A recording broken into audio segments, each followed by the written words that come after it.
Et salut! Alors aujourd'hui, je voudrais te parler d'un petit sujet dont tout le monde parle au début de chaque année. Maintenant, nous sommes en janvier et c'est l'année 2026. Donc nous sommes en janvier 2026. Chaque année, juste après le Nouvel An, tout le monde parle de ce qu'on appelle les bonnes résolutions. Les bonnes résolutions. Une résolution, c'est une décision que tu prends pour changer tes habitudes ou pour changer ta vie. Tout le monde parle de bonnes résolutions. Tout le monde, au moment du Nouvel An, décide de, par exemple, boire moins d'alcool, arrêter de fumer, aller à la salle de sport. Attention, c'est pas la gym, c'est la salle de sport. Donc tout le monde essaye d'améliorer sa vie en prenant des bonnes résolutions. Donc on prend des bonnes résolutions. Je n'ai pas envie de te faire une vidéo où je vais t'expliquer les bonnes résolutions que je prends parce que je ne prends jamais de bonnes résolutions.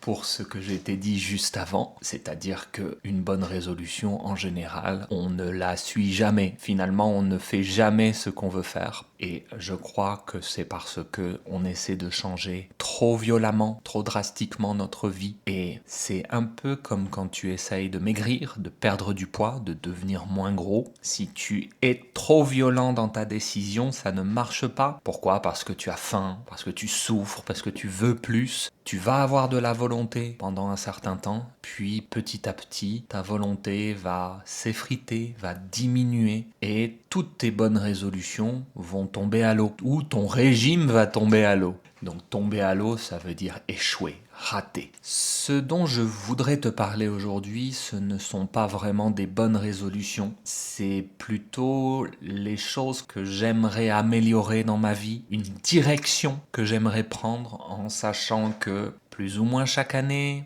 cette direction est relativement la même. Parfois, je réussis à m'approcher de mon objectif, parfois pas du tout. Mais j'aime avoir une ligne directrice. Donc, ce dont j'aimerais te parler, ce ne sont pas mes bonnes résolutions, encore une fois, c'est plutôt ce que j'aimerais réussir petit à petit à améliorer dans ma vie. Et si ce n'est pas cette année, ce sera peut-être l'année prochaine, ou peut-être jamais.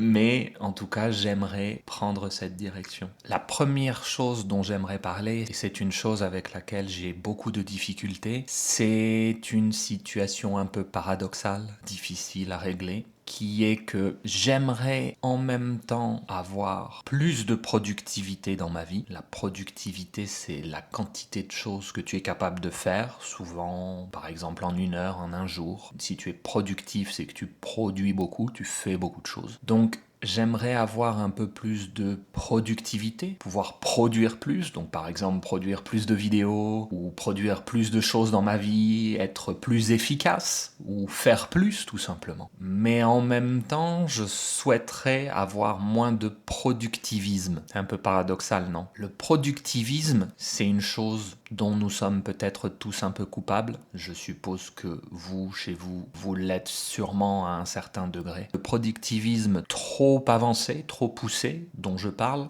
c'est le fait de toujours vouloir utiliser chaque minute de son temps pour produire. Je pense que c'est absolument essentiel d'accepter qu'une certaine partie de mon temps ne sera pas productive, sera perdue par simple besoin. Peut-être je vais faire un dessin, j'aime bien dessiner des cartes, tu sais, des cartes de géographie. Peut-être que je vais jouer à un jeu vidéo, peut-être que je vais prendre ma guitare et juste faire un peu de musique. Et il n'y a pas de finalité à ça, il n'y a pas un objectif, il n'y a pas une communication, c'est pas quelque chose qui finira sur YouTube ou quelque chose qui finira sur un réseau social. J'aimerais réussir à accepter de ne pas utiliser chaque instant de ma vie pour produire quelque chose. Et quand je dis produire quelque chose, il y a des choses absolument essentielles. Faire le ménage, m'occuper de choses pour ma fille. Il y a des choses qui ne sont pas négociables. Mais j'aimerais réussir à ne pas culpabiliser si je prends une heure de mon temps pour ne pas faire quelque chose. Voilà, j'aimerais arrêter de culpabiliser, de ne pas être productif. Je voudrais ne pas me sentir coupable quand je ne le suis pas. Donc j'aimerais en même temps être plus productif, donc être capable de produire plus, mais aussi d'accepter que certains moments ne seront pas productifs. Ça, c'est une chose avec laquelle j'ai beaucoup de mal, dans ma vie en général. Et Je suppose que, même si ça semble paradoxal, les deux sont un peu complémentaires. Si j'accepte de ne pas être productif à certains moments de ma vie, je pense que je serai plus productif quand vraiment je serai dans une tâche, quand je serai en train de produire quelque chose. Je pense que je serai plus efficace si j'ai pu passer du temps à me vider l'esprit, à faire quelque chose que j'aime à côté. Ça, c'est la première chose. La seconde chose, c'est une chose avec laquelle j'ai de plus en plus de mal. Je faisais énormément de vélo dans le passé et j'en fais de moins en moins. Pourquoi j'en fais de moins en moins? Parce que les routes sont dangereuses. Et là où je suis, les routes sont absolument dangereuses. Et à chaque fois que je sors, j'ai peur. Et quand j'étais un peu plus jeune, j'avais réellement la volonté de tous les jours me lever, sortir dans la rue et me battre avec des gens qui sont dans des tanks. Mais plus le temps passe et moins j'accepte d'avoir une vie difficile, tout simplement. Pour peut-être un principe moral, non pas d'écologie, hein.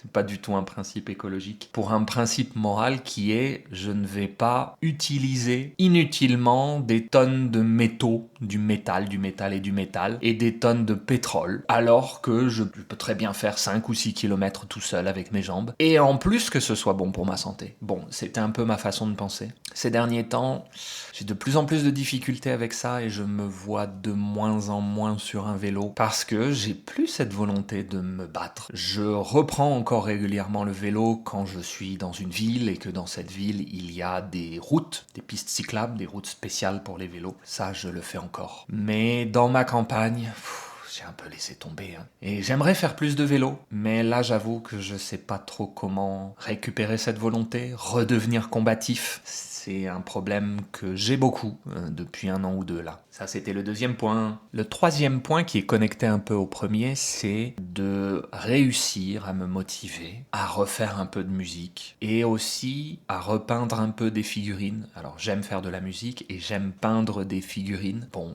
il y a des gens qui ne comprennent pas, mais il y a des gens qui comprennent. J'adore peindre des figurines parce que j'adore les couleurs. C'est énormément satisfaisant, c'est super satisfaisant d'étaler une couleur sur une figurine en l'occurrence. Je pense qu'aussi que sur une figurine, c'est plus facile que si je peignais par exemple un tableau ou sur une page. Je pense que c'est beaucoup plus difficile de peindre à partir de rien que de peindre sur une figurine. Donc, qu'est-ce qui me freine dans tout ça? Souvent, j'ai une fatigue mentale. J'arrive pas à prendre ma guitare et à me mettre à faire de la musique. Ou à m'installer devant le piano avec ma fille et d'apprendre un morceau ensemble. Ça fait partie aussi du challenge. Ça, j'aimerais que ça s'améliore. Souvent, j'ai une espèce de fatigue mentale qui fait que j'ai un peu de difficulté avec ça. Et ben, je ne sais pas trop comment je vais régler ce problème. Pour la peinture, je suppose que je peux organiser un espace de travail parce que la barrière est relativement physique. Il faut que je prenne énormément d'affaires différentes pour me mettre à peindre et ça prend beaucoup de place dans mon salon. Et donc si j'avais par exemple une petite caisse ou un plateau, peut-être que je pourrais m'organiser pour avoir une petite caisse ou un plateau que je pourrais prendre et que je déplacerais simplement à l'endroit où je souhaite le faire et attaquer directement et qu'il y ait 30 secondes de mise en place et hop, c'est parti. Donc ça, c'est une chose que j'aimerais changer. Pour la musique, c'est aussi un fait. Troisième petit point. Dernier point qui n'est pas très glamour, pas très romantique. J'aimerais énormément remettre mes finances en état. Ça ne veut pas dire que j'avais des problèmes d'argent, mais que je constate que régulièrement, il y a des mois où, à la fin du mois, il ne me reste rien. Il y a d'autres mois où ça se passe bien, mais il y a des mois où, à la fin du mois, il ne reste pas grand-chose. Le fait d'être seul avec un enfant, bien sûr, ça n'aide pas. Le coût de la vie est plus élevé, bien sûr, quand on est tout seul avec un enfant. Mais aussi, je pense que comme partout, comme toi, tu le vois peut-être chez toi, le coût de la vie a énormément augmenté depuis la fin de la période du Covid. Et même si je gagne plus que ce que je gagnais avant le Covid, je me rends compte que la situation est plus ou moins la même parce que tout simplement tout ce que j'achète a tellement augmenté que mon augmentation de revenus a été complètement mangée par ça. Donc j'aimerais bien réussir à remettre mes finances en état, surtout que je suis indépendant, donc je ne suis pas salarié. Si je prends des vacances immédiatement, je gagne pas un sou. Les moments où je prends du repos ou des vacances, c'est de l'argent non gagné. Et bon, j'aimerais bien réussir à me sentir à l'aise quand j'ouvre mon application bancaire et que je regarde, que je me dise pas, ah oui d'accord, j'ai réussi à mettre quelques euros de côté pour ma retraite, mais j'ai rien pour le mois prochain. Alors ça, c'est encore une fois un sujet pas très romantique, c'est un sujet très pragmatique, mais c'est une chose vers laquelle j'aimerais m'orienter, avoir ce qu'on appelle un coussin de sécurité, une petite marge de manœuvre. Ça, c'est une chose que j'essaierai de faire en 2026. Bon, et toi? Est-ce que tu travailles sur quelque chose en 2026 pour améliorer ta vie? Donc là, encore une fois, c'est pas une bonne résolution, c'est plutôt quelle direction tu essayes de prendre dans cette année de 2026. Allez, à plus!